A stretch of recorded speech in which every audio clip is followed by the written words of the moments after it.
get to follow because other things were happening. Our transactions are exploding around us while this is going on. But thankfully, those are all recorded, so we can go back and get additional information from them, watch the ones we haven't seen, and then really drill down on some of them where we were getting some good ideas and just reabsorb even more from it.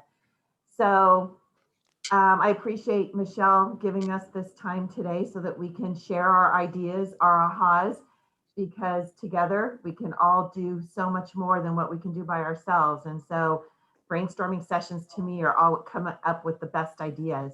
So anybody out there have something that they want to share that they learned that they're just going to jump in and start implementing?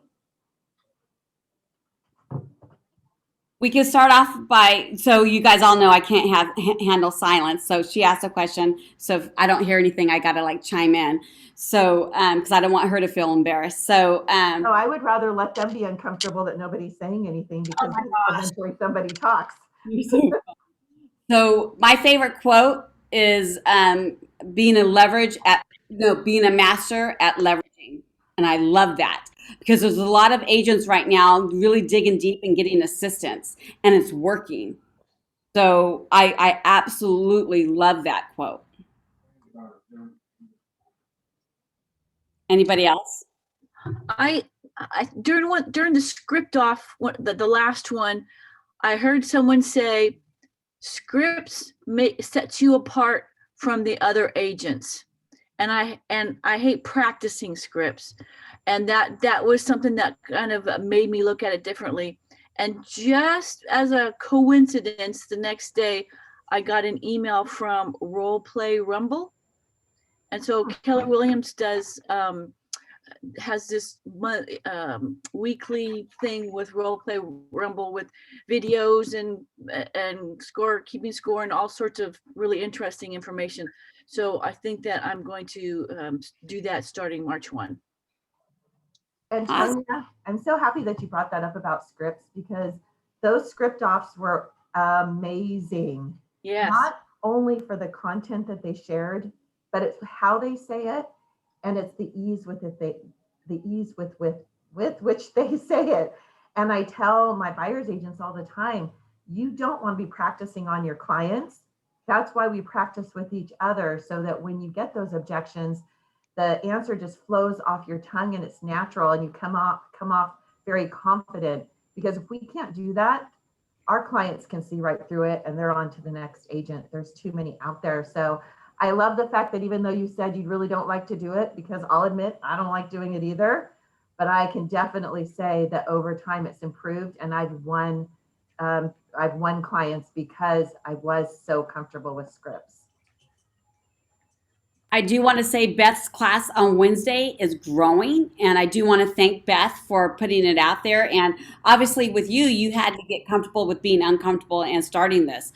So she's taken territory, and I love that. She basically is just handling it between her and Barb. So thank you. And it's Wednesdays at what time, Beth? Oh, you're muted. It's at 11:30 at the tail end of Barb's mentoring class. Beautiful. And anybody can join in. I saw Geneva on once. I've seen Irma on it. So yeah, I think it's great that we're doing this. So thank you. Did you say 11:30? Yeah, it goes from 11:30 to 12. Oh, okay, good. I thought it was 10:30. Perfect. Okay. So on that note about scripts too, I am going to see if I can get the recording and have the scripts transcribed. And if I'm able to, I will send them to Michele so that she can share them with everybody. Thank you. I wonder if we have them. I will also ask the region right now. What about from what Gary was talking about during the vision speech, all the stats that he gives? I have to say family reunion, by far, one of my favorite things is always when he's going through the stats. And I wish that he would have been able to spend more time on that, but he was talking about Zillow. But I think it's so important for us to understand the stats, because if we can understand them, we can explain them to our clients. And then our clients won't be thinking that the sky is falling as the media wants them all to think, because negative news is the best news. So if you didn't watch that portion of it, definitely go back and look at the stats that Gary shared. He talked a lot about the age groups of the unemployed. And he talked a lot about, which I thought was interesting, the main unemployed group is the entertainment and restaurant industry, but those aren't the people who are buying houses anyway. So when people are worried that there's people who are unemployed and it's going to affect our real estate market, it's really not the same group of people that are buying. So there isn't going to be that big of an impact. You mind if I jump in here for a second? One of the stats that I loved hearing, and it just hit home for me, was he said even if all of the people who are on forbearance, if all of them were to have those houses go on the market at the same time, we would only have 5 months worth of inventory. And so that was perfect fuel for me when people said, oh, it's going to be a crash, all of those houses are going to go on the market, blah, blah, blah, blah. And that's a great stat to know for when people are talking like that. And that was a nationwide stat, Antonia. So just make sure you reflect that was nationwide, what's going on, not just here locally. One thing that maybe someone else can shed some light on this. I listen to a lot of different people talk about what they think is going to happen in the real estate market for 2021. And some of them are saying that they think in the fourth quarter, that's when we're going to see this, crash happen. A lot of foreclosures hit the market. And I really can't understand why they're saying that when we've had a market increase of 10% last year, and we're anticipating at least another 6% increase this year. All of those people can sell their home with one of us, pay a 6% commission, pocket some money. That's not a foreclosure. A foreclosure is when you can't pay back your loan. So I really don't understand the thought process of some of those people who are saying we're gonna have a crash. I'd love some input. Well, bringing up the stat that Antonia just brought up, Lisa, the next sentence after he said that information of 5 months of inventory and forbearance, he said, there's an opportunity to unlock forbearance, right? And that's what you're referring to is really, as a real estate agent group, the more we're able to share that equity story. Like you do not have to foreclose. There is equity in your home. And we know, for those of us that have been in the business a little longer, that sometimes sellers or owners are going to take one of two paths. Either they're going to sink their head in the sand like an ostrich and pretend that nothing's happening, even though they haven't made their payments for over a year. And that, until someone knocks on their door and tells them they have to leave, like they're not going to do anything about it. They're just going to live in their home as usual and pretend nothing happens. So those are the people, that won't always be open to that conversation with us. It's the people that know that's not right. And they don't want that phone call. They don't want that notice of default on their door. But those are the conversations we need to be having, is be aware of your local real estate community who hasn't made their payments. And that way you can show them or tell the equity story and let them know you can save their credit. So I think that's our job, is to know that information and then share that story as often as possible with all of our consumers. And Patty, that was said really well. Thanks for that. The equity that's there. And the more that we reach out to people, there are programs out there like Property Radar, used to be called Foreclosure Radar. You can track homes that are in default currently. Don't rely on Zillow to do that, because Zillow will keep it saying that it was in default 10 years ago. Okay. So there are services out there that will tell you that. And with the equity, we can help them avoid the foreclosure, save your credit. And on a selfish note, I think it helps us to keep our community from our property values in our community from tanking, right? Because it will gain momentum. I think really, quite honestly, foreclosures will probably be a smaller percentage than short sales. The worst case scenario, but there are the hostages that things just happen, right? So Alyssa or Mackenzie, please put the link with the username and password for Foreclosure Radar in the chat box, please. Michele? Property Radar. Property Radar. Quick thing, Michele. We tried to get on that, me and Lorena, using your info probably about a month ago that Mackenzie had given us, and it said that it locked us out. It wouldn't let us in because you hadn't made a payment, I guess. Oh, yeah, I probably didn't. So no. Yeah. Peggy, So nobody has told us that. So I don't know if Peggy's on here, but we will look into that right now. So yeah, thank you though for bringing it up to me. I appreciate it. So one thing that I've learned with this, and it goes along the same topic, guys, is so people who are in forbearance, who haven't made their payment for a year, right? We know forbearance started March 2020. It's when they started offering those forbearances, and maybe they started taking that offer up in April. So they're now, we're just a few days away from March. There's people that truly have not made not one payment from March of last year until now. So what happens? Can they rebuy? So this is, and I'm sure several of you know this already, but this is really the information you get from your lender. So I walked into a listing like that they flat out told me, Patty, we haven't paid in a year. And I said, well, do you know how much you're in forbearance or how much you would be in default, right? How much have you not paid? Oh, $17,000 we haven't paid. So we're behind 17 grand in our mortgage. And yes, we still have a loan of 250. Okay, so if you add that together, we now have to, that is truly what we have to clear. And do you still have equity? So then I turn around to the lender and say, my folks want to sell and then buy. Can you find out if this forbearance is showing up on their credit report? So that's the key.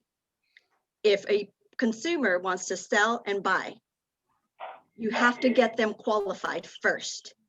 And especially if they haven't made their payments, it's up to that bank whether they're going to hit them on their credit as late, right, for not making payments for over 12 months, or if it's not showing up at all. If it's not showing up at all, then they can requalify to buy right away. So that's on a case-by-case basis, guys. So more than ever, get your sellers qualified to repurchase before you talk about listing their home, because they may not be able to buy if the bank dinged them on their credit score already. They actually should not be dinging them based on the forbearance law that was put into place. Well, correct, but that wasn't the case for everyone that I've ran through a lender. There were some that had private mortgage lenders that those rules, I guess, didn't apply to, and they were dinged on their credit. So we just have to be aware and careful with that. And that's in theory, because a lot of even the big lenders, they're making the mistake of still putting in that they're late. So in theory, they're not supposed to, but some still are. Patty, was that 17,000? Was it interest charges? Because the principal is principal. So what are they paying back? I just got their pay. So it is 14 months worth of non-mortgage payments. Add it all up. It's probably mostly interest. Mm-hmm. It's got to be interest. Mm-hmm. So I just ordered their payoffs, so I'll be able to see more clearly. That was them just tracking it and being told on their web portal how much they were behind. And as far as being forgiven or, put down as a forbearance. And here's a little tip: have your clients pull their own credit reports on a monthly basis. Because of the pandemic, they're able to do it now once a month versus just 3 times a year. And that's through annualcreditreport.com. Oh, wow. I think that's through April. They can do it every month. So we'll see if it gets extended. But annualcreditreport.com, regardless of the pandemic, they can pull their credit report 3 times a year. So I always encourage my clients just to pull one of the credit reports, not all 3 bureaus at the same time. So maybe the first third of the year they pull Experian, the next third of the year they pull Equifax, and then the last third TransUnion. But that way they can constantly monitor. So especially if they're in a forbearance, make sure that their lender's not reporting it as past due incorrectly. Yes.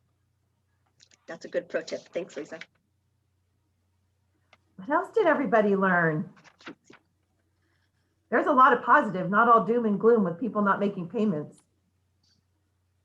I'll say one of the things that I really loved was the cultural moment when they talked about VAREP and supporting the military, because that's super close, you know, to my heart. And so I loved what they were doing. So I got all kinds of ideas of what I could do to help promote that part of my business. Did anybody go to the class about writing an offer, a competitive offer? I know a few of you guys did. I do know.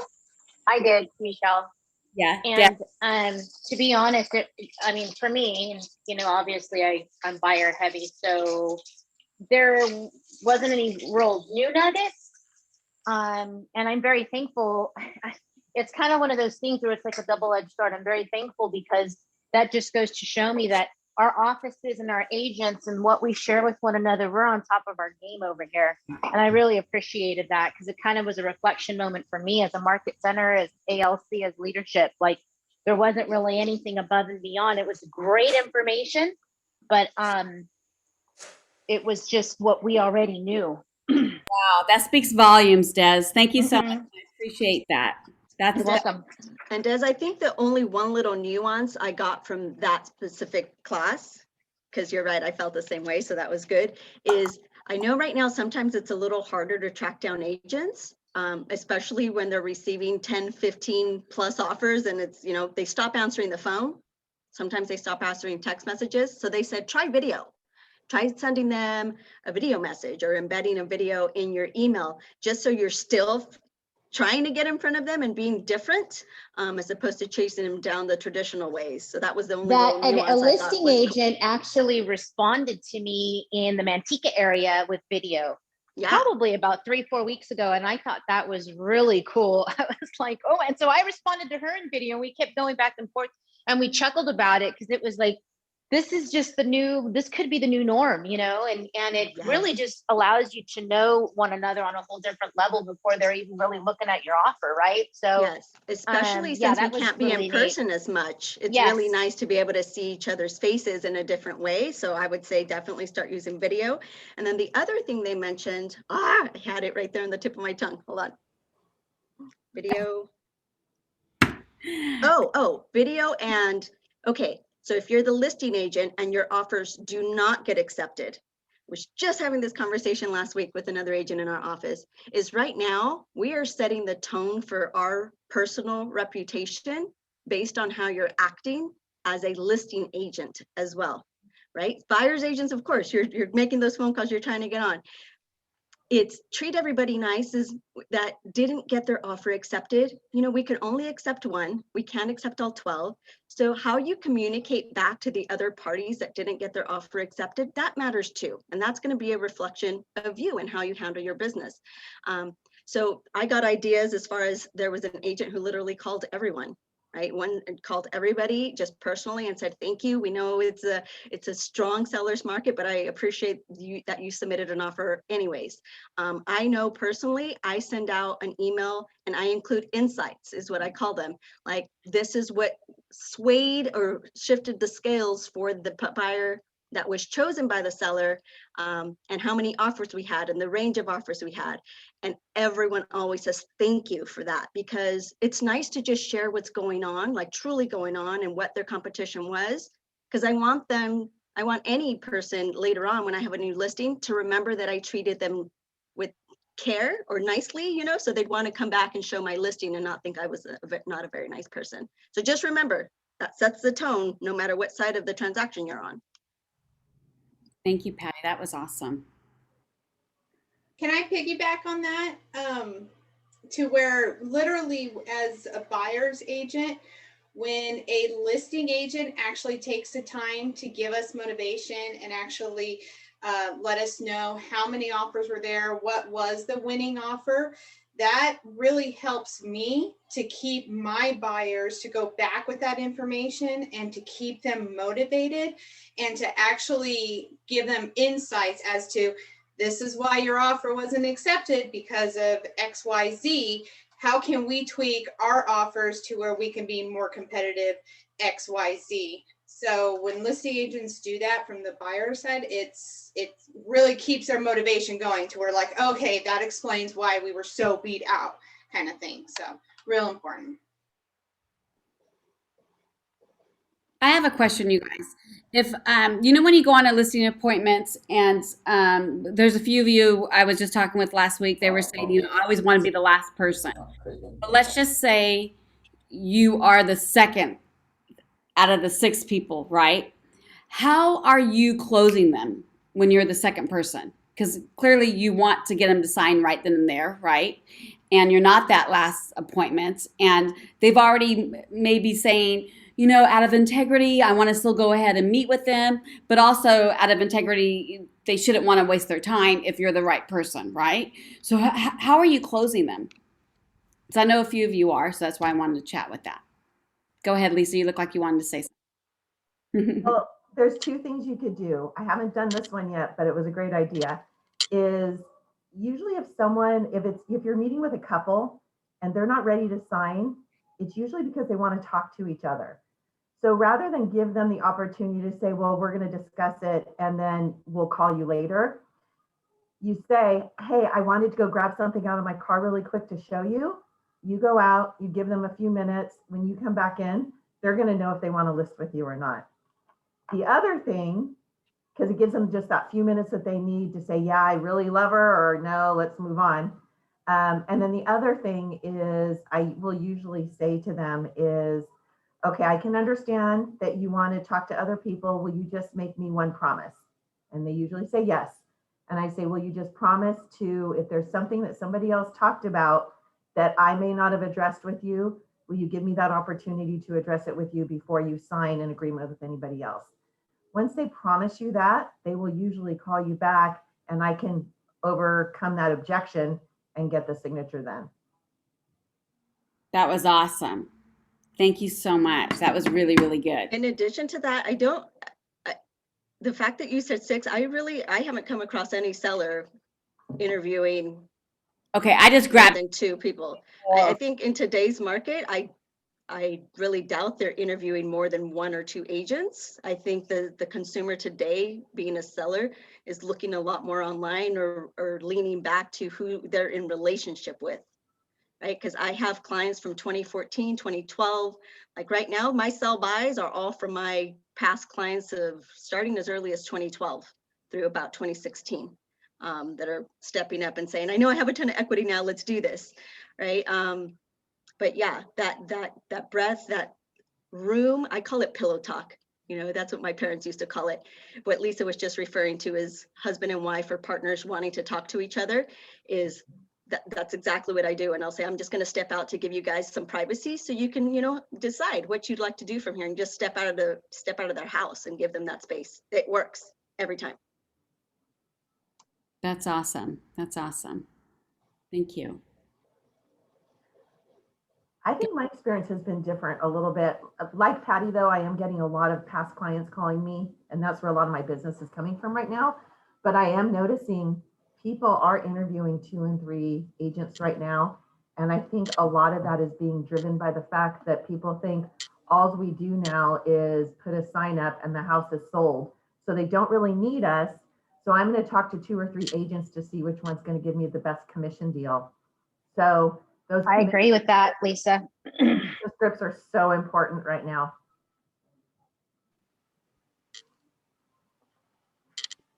Well, to that, I would say, yes, bottom line is always, you know, what are they going to net and commission and whatnot. But on my last listing, when I filtered 60 phone calls, 30 showings, 10 offers, 7 counter offers, they need someone that has experience and know-how on the negotiations. That's the big part of the puzzle, is the experience on the negotiations. I have a listing agreement of coming soon, and she's just said, oh, someone's approached me to buy privately and not use an agent and pay commission fees. I said, okay, let's talk about negotiations. Let's talk about disclosures, etc. So it's all, to me, my value, my unique value that we're supposed to have. How are we unique? My negotiation skills. Yep. And that's part of what we need to use in our scripts to overcome that commission objection, is to be able to say why they should pay us for our negotiation skills and all of the education we have and the experience versus an agent that they just out negotiated because they negotiated a 2% commission from them. There you go. If they're so quick to give up their money, how quick will they give up your money? That's right. Oh, I'm flipping through my notes here on family reunion. There was, I made this cute little comment here. So keeping the buyer motivation or buyer fatigue in our market, right? Where they're writing multiple offers and not always getting that first one, is there was a team that was rewarding the buyers every time they lost out on a home. So what they would do is after, if their first offer didn't get accepted, they might send them some Starbucks. If they wrote 5 offers, in some markets is really crazy. So I think this one was a really competitive marketplace. By the 5th offer, if their offer didn't get accepted, they sent them like a DoorDash or something for a restaurant so they can buy dinner for 2. Just to keep that buyer motivated and that buyer mentality of, hey, we just got to keep at it, right? The right one will come at the right time. Just got to be my partner in this and keep going. I thought that was a little bit different approach, is to reward the buyer for losing, is what they said. It's what I wrote down, but a reward system to keep them motivated. I love that. I thought it was different. One of the things that I've done is after my buyer's consultation, I find out what's important to them. I'll research some DIY type of articles and I'll send them like once a week, some sort of DIY article that kind of will keep them engaged and excited about buying their own home. The one thing I learned at that class is also, and I thought I was doing it, but in today's market, you have to be very clear on expectations and set those expectations that, you may or may not get your first offer, second offer, third offer accepted. And that's today's market. But I'm here to help you with the negotiations, et cetera, but set those expectations and be realistic.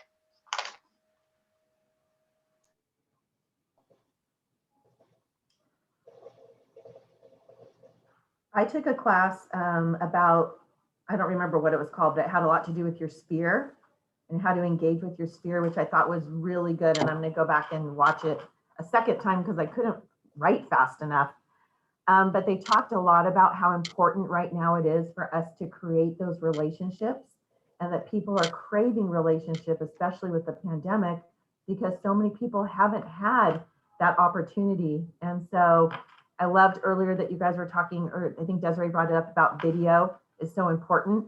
It's so different to be able to see someone, and if it can't be face to face physically in person, to be able to make that connection through video, to see the eyes and gestures and just feel like you're meeting that person.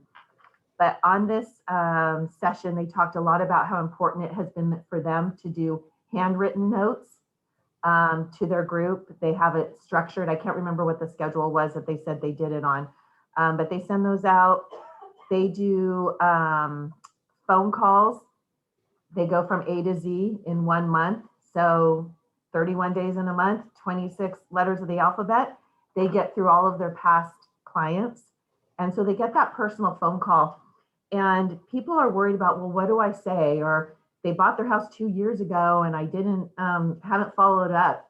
Really, it's just calling them to see how they're doing, if they need anything, and become their resource, not just for real estate, but all of us have so many connections in the community to landscapers, painters, a great restaurant for a celebration. We should be the one that they're thinking of when they have a question about what's in the community.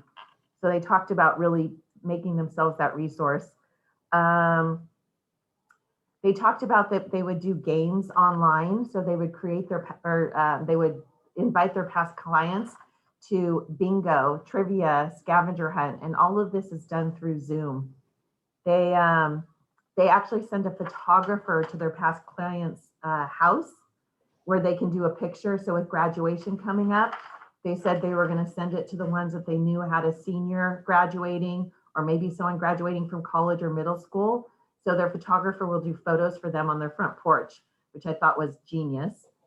And then one of them talked about creating what's called a special client club.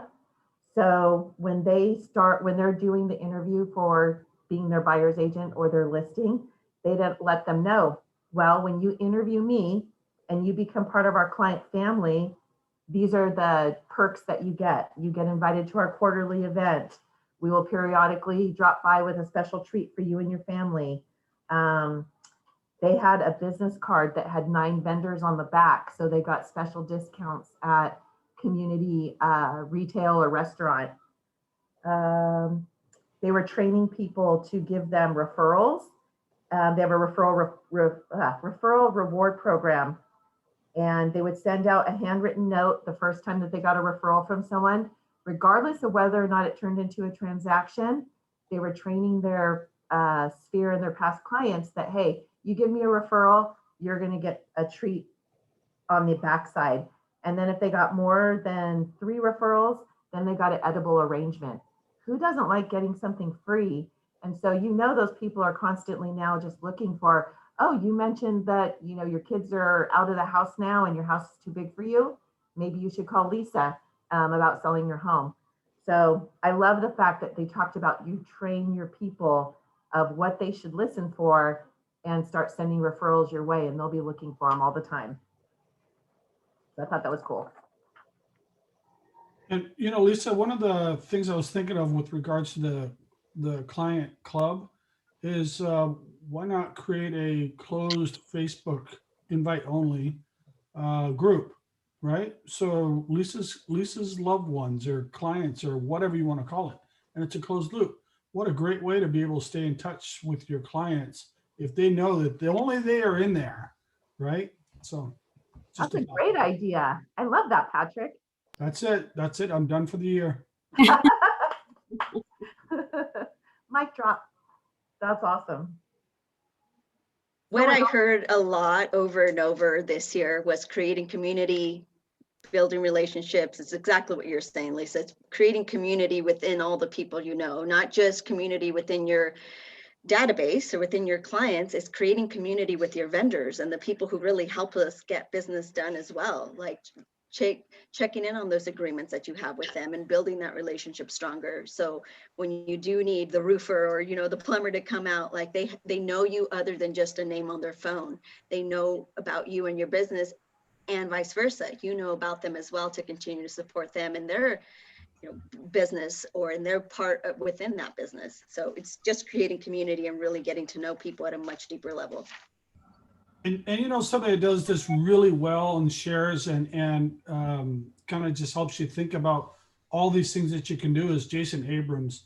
And I know Michele, that's her secret lover. But, oh my gosh. He did a class, interviewed a class, and it was design a knockout value proposition to win the market. So look for that in the playbacks.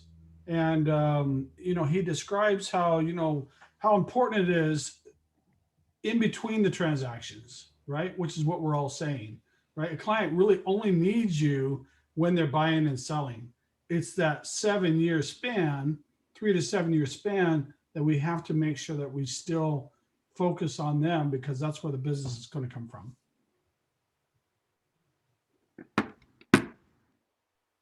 That's amazing. Another point they made in that class, which I am terrible at, but I'm going to get better, is ask for referrals all throughout the transaction. Why do we wait until the end when they're busy moving and they're thinking about 100 other things? Why do we wait till then to ask for referrals or even reviews? Ask them for a review in the middle of the transaction when all the contingencies are removed and they're excited. They can't wait to get into their new house, or that seller can't wait to go to wherever it is they're going. They have some downtime then. That's a great time for us to be asking for reviews and referrals. So early in my career, I started with a system called Buy Referral Only. They're out of the East. And so that's probably why.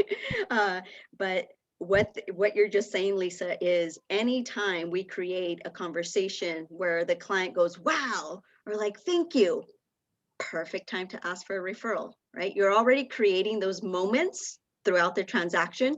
And now you just add that piece at the end, like, I'm so glad I was able to help you. Now, Lisa, I need your help too, right? Because you just helped them and they just acknowledged that you did a great job for them. Perfect setup to ask for a testimonial or referral. Yep. And doesn't feel funky. It feels good at that point.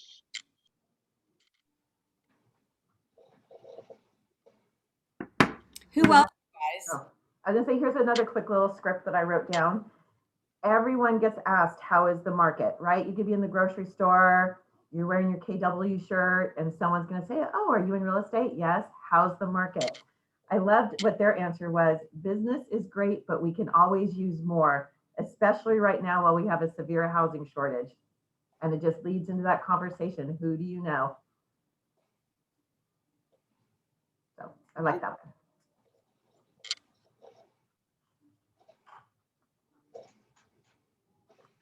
Who else attended a session that they liked or got something out of? I'll share. I have down my takeaways. Oh, where was it? 1 second. They said after family reunion, leaving this family reunion, what stuck with me was audit your leads and pipeline. And someone was, I think you were talking about it, Lisa, doing the care calls, doing calls. But what I did love how they worded it was, I still do care calls. And who do you know that could use an offer on their home? I think number 3 was get all the people into command and opportunity and measure by motivation and opportunity. Oh, in opportunity. But what stuck with me, what really, really stuck with me because of COVID, and it's hard because our masks are covering our face and no one wants to be approached and sometimes we're hesitant. The best script is hello. So when you're out and about, just say hello to everybody. I was walking to my office the other day and this lady had parked right next to me and I said, hello. And she goes, where are you off to? I said, I'm going to my office. And I said, where are you going? And she said, I'm getting my eyes checked. And then she goes, oh, you know what? I might be selling my house soon. So I might have to come to your office next. But I was able to give her a business card. And that was just one thing is the best script is say hello to everybody because everybody walking by is an opportunity. Mm-hmm. That was awesome, Krista. I like that. Thanks. Thank you.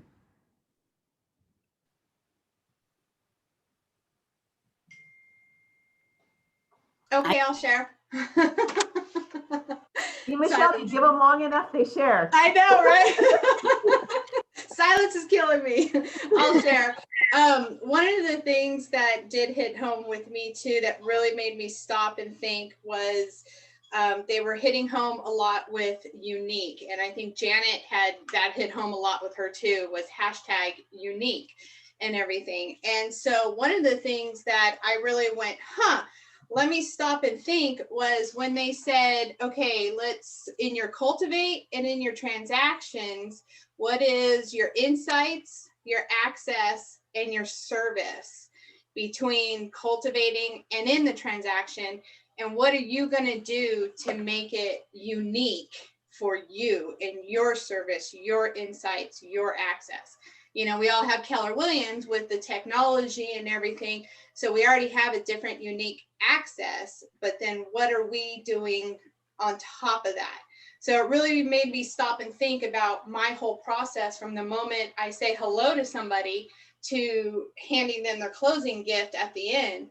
And then even after, what am I going to do to make uniqueness in that? So that was a big one for me to where it really made me step back and go, okay, I got to sit down and really, it's kind of like a business plan. You're just kind of thinking, how are you going to make it unique?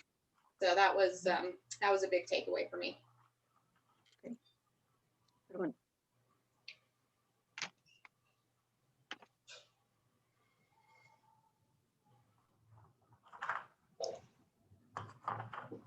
Who's next? Oh, they said we can go door knocking now, right? I'm just kidding. Oh my God. I saw Michele It was too go white. quiet. Oh my God. Too quiet. I had to say that. I'm going door knocking today, by the way. Just kidding. And open houses. Oh my gosh. I think we're all in a dream. We're not having this call. Did they ever clarify about dropping things off? Yeah, you can't. So what was suggested is if you called them, your customer, your past customer, and said, I would like to drop this off, and you get their approval for you to come and drop it off. You know. I also I showed property this weekend, and both properties that I went to with my clients, essentially the agents were having an open house.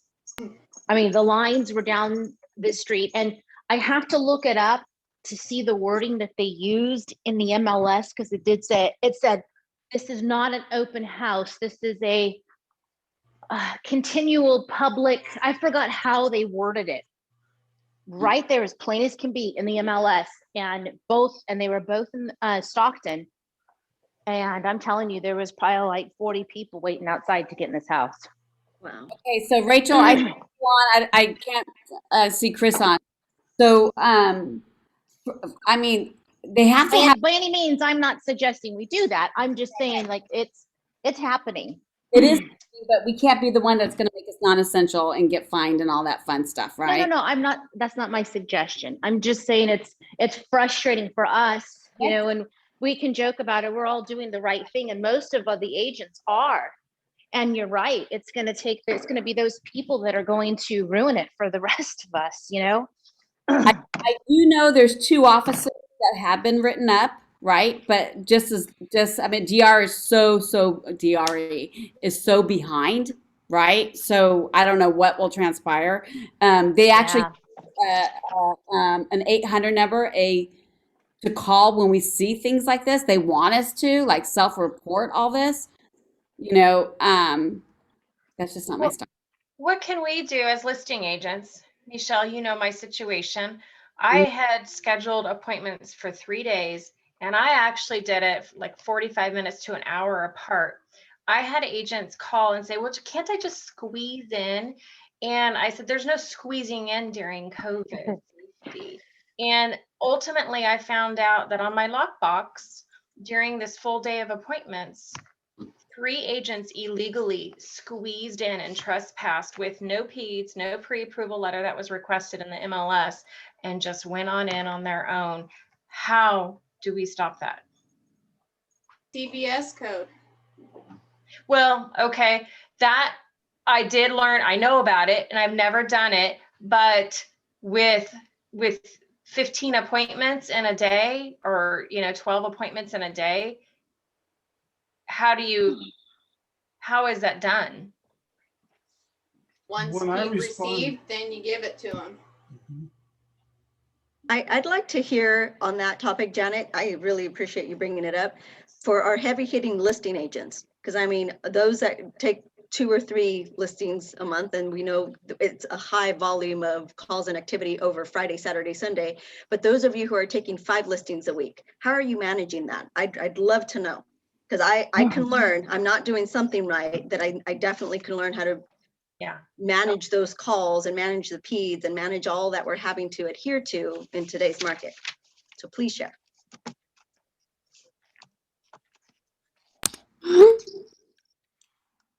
So we talked about this at the last team meeting, Patty, and I'm not a heavy hitter lister, so using the showing time app or Calendly really is a time saver because you can quickly stipulate on there that you will not get a confirmation for showing the home until you've submitted your PED.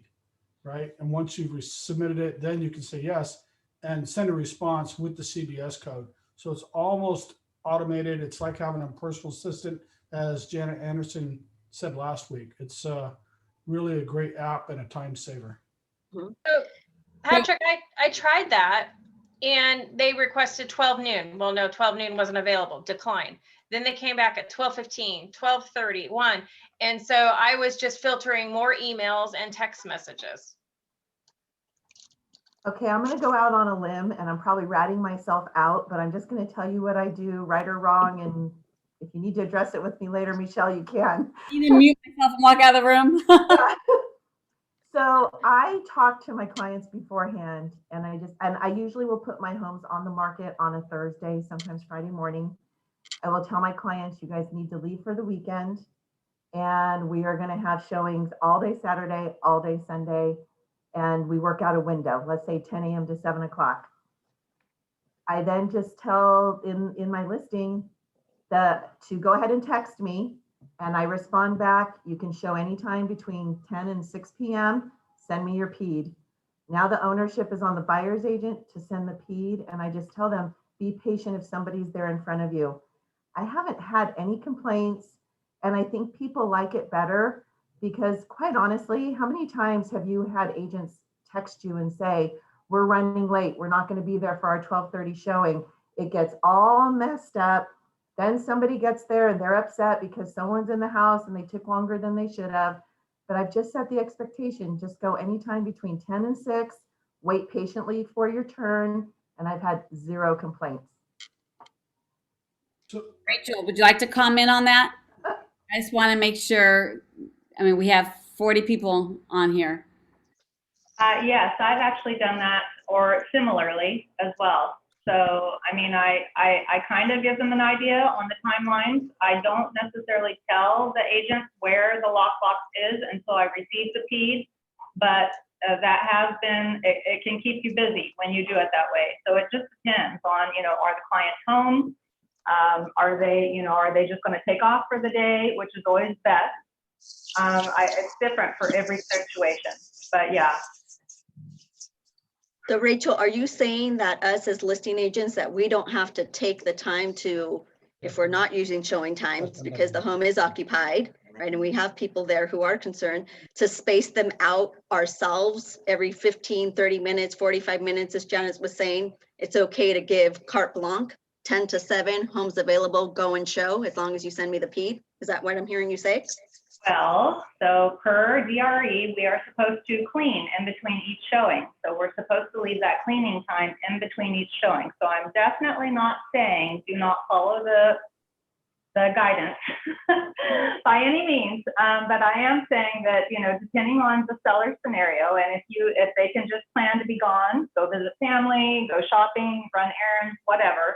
I try to plan it as best I can, but it does happen where you don't know exactly what time you're going to show up. So I do try to plan them. I try to let the agents know, hey, I have one before you, one after. I have the cleaning supplies there. I always go over with them, you know, hey, these are there. Please clean afterwards. You know, I have the disinfectant wipes, the garbage can, all that. And I let them know if somebody's there, just wait your turn. And I tell my clients, I also prepare the sellers. I say, listen, you know, we can put all those things out there. We can set these rules, but that doesn't mean they will follow them. So for your own safety, I would recommend that you clean everything, you know, when you get home, and be gone during these showings. And I also told them you can tell because the garbage can will be full. You know, if there's no disinfectant wipes, then none of them are doing it. So, you know what I mean? Usually we have pretty good results, so, and it's fine, so. I just need clarity here. So I was on a call a couple months ago saying it is up to the listing agent to make sure that house is clean in between each. No, that got changed. Yeah, that did change, and it should be up to the buyer's agent. So, but it does still say on the PED that, you know, the agent would be cleaning in between, or the seller can hire somebody to do the cleaning. So I usually do like a group situation. So at the end of the viewings that day, I may clean, or I tell the sellers, you know, you just need to be aware, I will have these items, I will spell it out to everyone. I will tell them there's cameras in the home, but, you know, for your own safety, just be aware and be proactive. And sometimes I go as well, but you can't. I mean, you just can't, as a listing agent, be there for every showing. So it usually takes a group effort. But it is on the buyer's agent now too, to clean, but they won't. So I showed for some houses for another agent. Probably showed 4 or 5 houses, about 5 or 6 houses for him, and that agent had already trained his people to bring wipes and to wipe down after themselves. And that was part of it was part of his consultation, that this is the expectation. So if you're going to touch whatever's, you need to wipe it down after you've touched it. I thought that was cool. And another point I want to make, I work primarily in Las Banas, Modesto area, Merced area, but I also do Turlock and Atwater. And in those areas, since we have a lot of agents coming from all sorts of other MLSs showing, and so we have a lot of combo lock boxes, and sometimes that's all that's on there. And if someone doesn't give you a PAD, they don't get the combo, they can't get in. Mm-hmm. Yeah, and I also don't necessarily tell them that if the home is even on a MetroList lockbox till they send me the PED. Doesn't it have to be on a MetroList lockbox if we're putting it into the MLS? Nope. If it says vacant on lockbox, yes. Yeah, if you say appointment only, then you do not have to have a MetroList lockbox. So I just wanted to share, you know, I think that we have a responsibility to our clients and to our brokerage to do our part to try to mitigate this COVID and making sure that we are somehow keeping some sort of space between showings. And yes, I was just at properties yesterday and there were 3 groups in line. So, but that's not on me. If I'm the listing agent and I set clear expectations, here's your window to be able to show homes, then at least I feel that I've done my part to try to coordinate this and allow for time for cleaning and showings and that kind of thing. I personally do not recommend just having carte blanche, houses vacant all weekend, go whenever you want. Please send me your PED. That's just my opinion, you guys. What about how many people are entering into the home, and do children count? My clients, and I had this in the MLS, if there's a camera on the property, and my clients, they tortured themselves and watched all day long and texted me every time there was 4, 6, 7 people in the property. So what is the policy with children as well? Children aren't supposed to be going in, and it's only 2 adults with the agent. So, I mean, I just don't feel like we can police everybody. We've all been given the same instruction. And so if those agents are doing that, and now we know, then we can reach back out to them or their broker and say, hey, you can't be doing this. But short of one of us sitting at our listing all day long, I don't know what the answer is to that, because even without COVID, agents are rogue. They're doing all kinds of crazy things. And we only can take responsibility for what we do and try and help educate those who aren't doing what they should be doing. It's an opportunity to educate. You're right. It is. And that's all you have to look at it that way, or it's going to eat you up alive, you know? And so it's an opportunity to educate and to support somebody to grow. You can push the envelope and you can report them, you know. I would rather look at it as an opportunity. They did change it. The PED does have language specifying that if it's anyone under 18, that the adult who is signing the PED viewing form is taking responsibility for the underage viewer, because sometimes they don't really have a choice with that. So just keep in mind that also did kind of change as well. So it has language in there for that now. We have a question in the chat that says, can we put up, hi Annavette, I know you're not on camera. Can you put up flags on lawns for Memorial Day? Memorial Day is coming up, so that's not something on the door. Miss Rachel Broker, can they do flags in the lawn? Well, so that would be a warm call. If you're allowed to do that kind of a warm drop by, so to speak, to do something nice, you would probably need to call and get their permission first to see if they're open to that.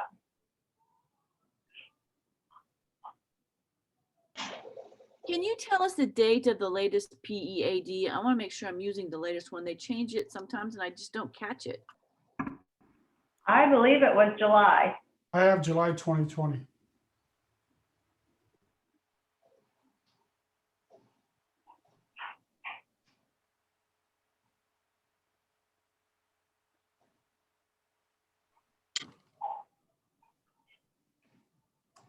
Any other ahas from our wonderful family reunion that anyone wants to share? So I'm sure I'll Michele. share something. Please. I can share something, Lisa. The one that really stood out to me was the wealth building class, where Gary talked about calculating your net worth and just looking at your personal goals. It really spoke to me because I think as realtors, we're always doing and doing and doing for our clients, and going out of our way and building our business on relationships. But when we really step back and look at what is important to us for our family, it puts everything into perspective, I feel, to continue to do what we're doing, especially right now when the market is hard. It's a great way to refocus on why am I doing this every day and what inspires me and what their future. So that one spoke to me, and I think that those are conversations that we need to continue to have with our agents, and helping them grow their financial success aside from just selling real estate. That was a really good one too, Minerva. I sat in on that one, and it was mind blowing when Gary said that 75% of the world's wealth is in real estate.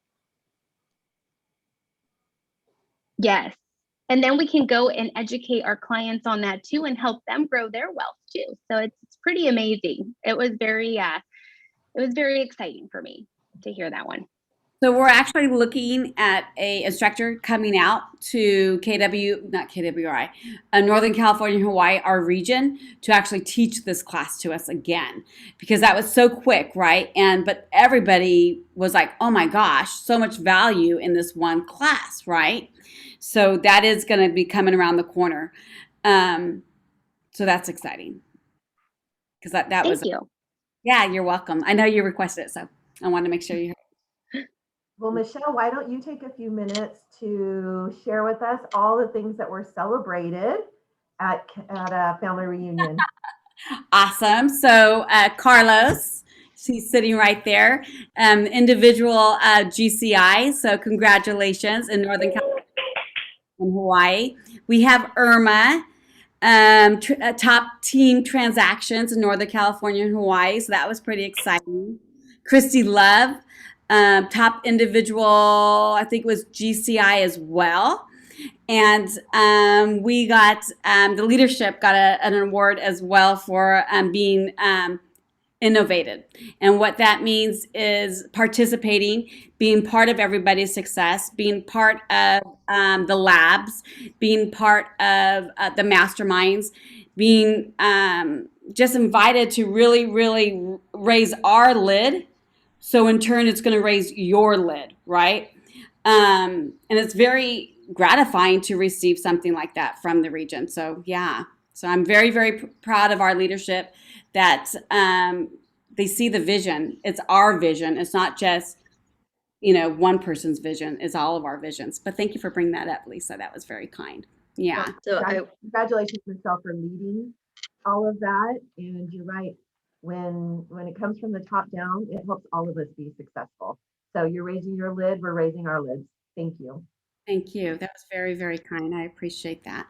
I do want to let you guys know to be on the lookout. The top 20% will be getting invites to our top 20%. It used to be our luncheon, but we're just going to be doing a brunch. And there's some things that's going to happen up to the point of the celebrations, which will be exciting for the top 20%. And yeah, we're going to have a guest speaker who It's going to be really, really good, and it's a surprise. So I'm really excited that this is all unraveling the way it is. I was kind of getting stressed out because we're taking so long, but timing is everything. So yeah, it's going to be exciting. So I can't wait for it. And if you can take a look at the different classes that we have coming up, we have somebody's teaching a buyers, buyers. He's part of Gary Keller's top 100 and top 100 teams. So the gal who got the Eagle Award this year, Carolyn, Desiree knows her very well now too. She's amazing, and she really comes from contribution, and her buyer's agent's going to speak to us. And then we also have somebody from Fresno who is doing incredibly well over there and doing a lot of offers and getting them accepted. Then we also have Chris. Alston. Thank you. I don't know why I can't think of his last name all the time, so thank you. And coming out teaching, now I have a listing, now what, right? Because part of the ALC was saying, how are we going to push our listings to the next step, right? To the 10%. And so, because that's our goal, right? Our vision is to increase our listings by 10%. Together, we're going to do that. And this is the class that was requested by the ALC. So I want to make sure we brought that. Because he's going to actually show the listing presentation and so forth. And if there's any other class that you guys are looking for, please let me know, and we'll make sure we get it out there. I also wanted to share what else is coming down the pike.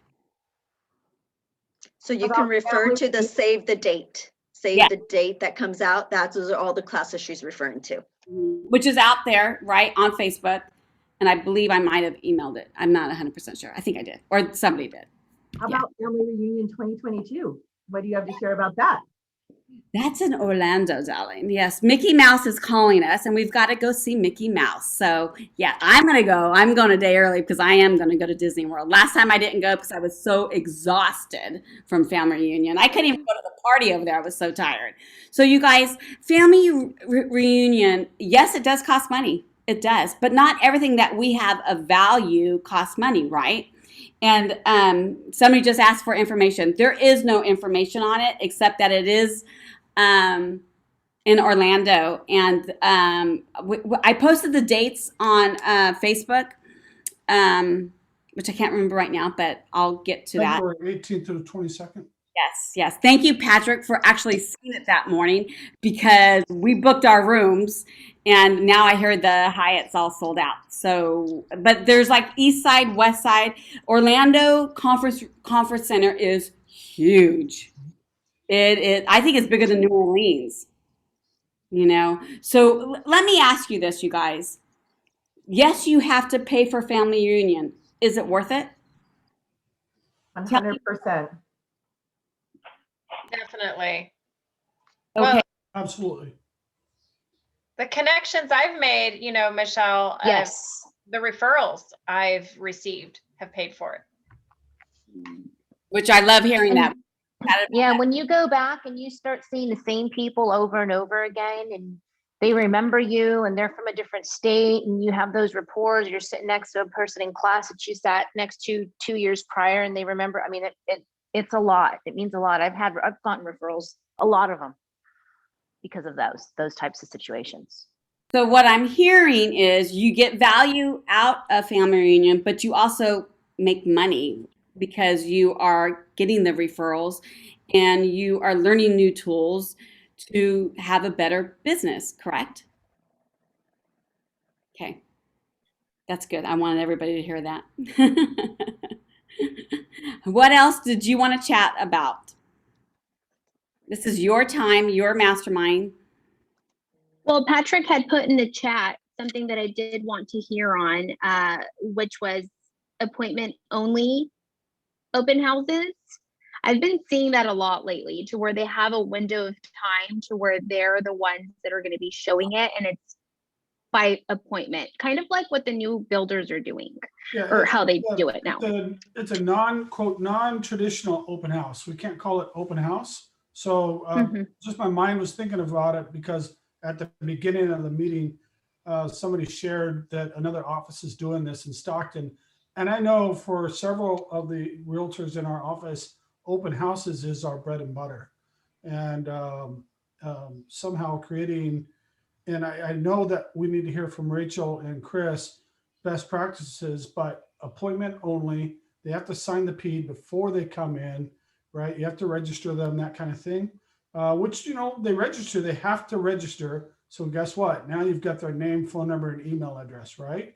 So Rachel, can you help us with that?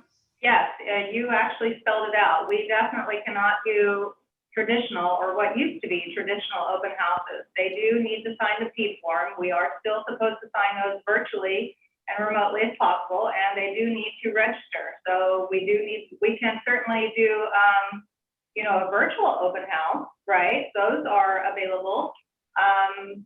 But if we were probably best to not even use that verbiage, you know, because we don't want any attention pointed to us.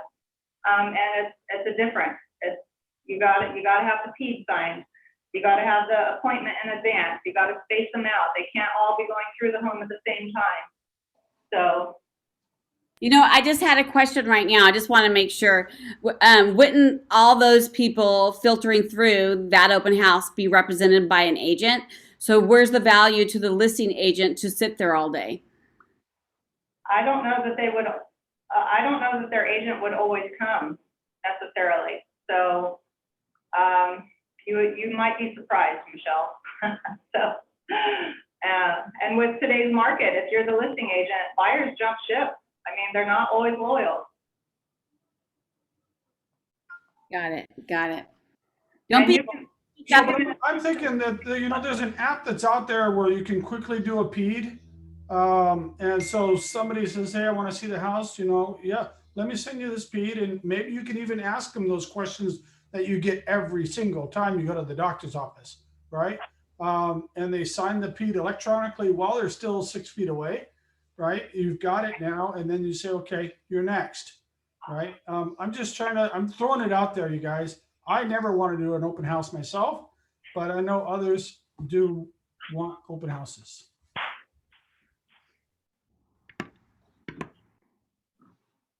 Yeah, even businesses, they do that where you have to call. They'll have the notice on the door, call for an appointment. So you literally could be standing outside and call.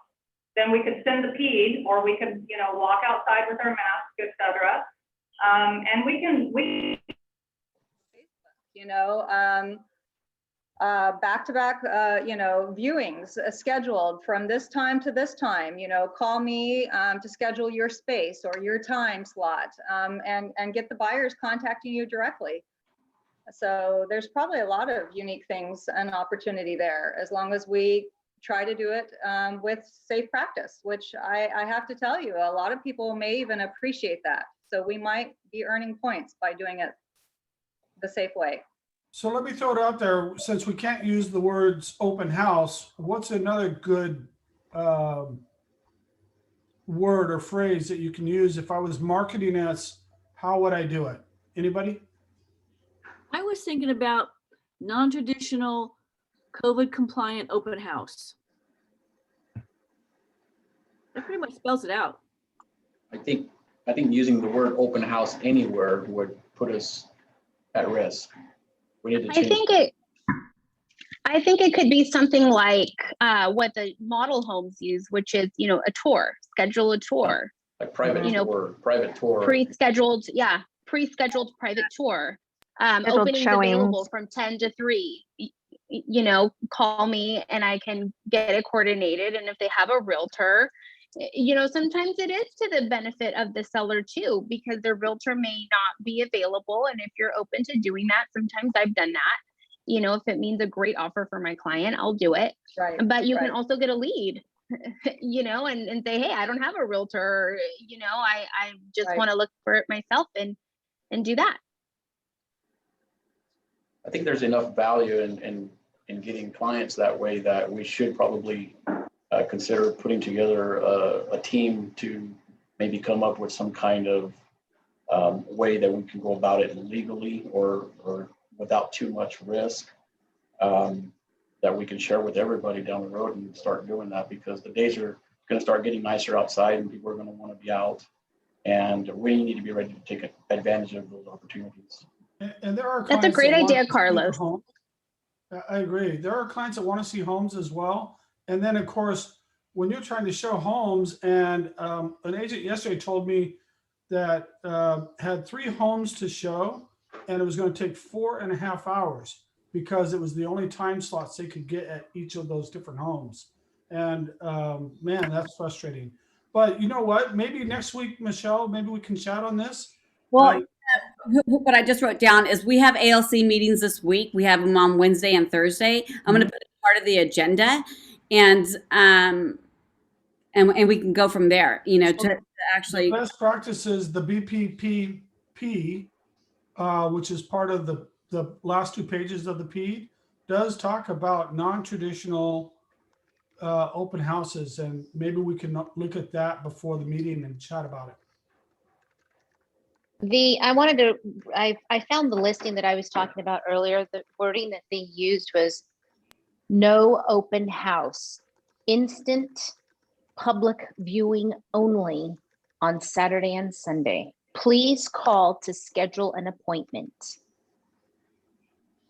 Can I ask who that office was? What office it was? That sounds confusing. So the way I think they're covering themselves is they said, please call to schedule an appointment, right? And so when we get there, he had a clipboard with everyone's appointment. Where are they putting And that? They're putting it in the private remarks. So This was only Berkshire agent- Hathaway, Michelle. Thank you. But that's going to the real estate agent. Yeah, that's going to the agents only. Yeah, the point of the open house is for us to be there. We have our signs out. People who are driving by come in and see the house, and we get leads that way. So that kind of misses the boat because that's going to real estate agents. I agree. And what we're talking about by saying, well, what are we going to call it? Why do we have to call it anything other than when you are doing your ads or whatever you're doing on social media or via Google, whatever you're doing, why aren't you just. Oops, she froze. She froze. Froze, Lise. Put out our signs. Lisa, you froze, honey. Oh. Try it again. Oh. I don't know. What I'm listening to is we're talking about trying to relabel the open house, but really the open house is about putting our signs out and getting people driving by to come in. You know, the people who are driving around right now trying to find a house for sale that's still available. But what we're talking about doing with this labeling is really no different than just our advertising, right? You know, call me for a private showing of this home. We're not really targeting open house. We're just targeting our normal marketing. The open house piece we're missing is the people who are driving by, which I don't know how we can collect them because we can't put signs out. I think that you can do sign, but you have to clearly have on there by appointment only. So a sign writer on the open house sign has to say by appointment only. Correct. Isn't that true? That is accurate. That's correct. So then we could put signs out that say maybe the address of the property, your phone number, call for an appointment, showings today, 10 to 6 p.m. That would fly? Yes. As long as you're also following the advertising guidelines, you know, right? So if you have your name on there, you need to put your license number on there. Yeah. So then the answer sounds like just new open house signs that don't say open house. Right. It would be helpful if we knew more about that PEAD app that Patrick, you were talking about, where you can do instant PEADs, because you would need something like that. I was asking that question. I think it's Slido or somebody, there's an app that you can quickly reuse that same form and enter people's names and quickly just do your PED. I mean, obviously you can use zip forms, but I was asking that question. Does anybody know what app that is? Well, I guess we can ask that question too in those classes, right? Because they should be using it, I would assume. So I will. Googled it and it is Glide, Patrick. Glide, thank you. That's. Yeah. So I can see a sign writer on my for sale sign that says, special viewing this Saturday and Sunday. Click here or go here to pre-register, right? I can see that. And that way we do get those drive-bys, people that are looking in the neighborhoods, hoping to see a house.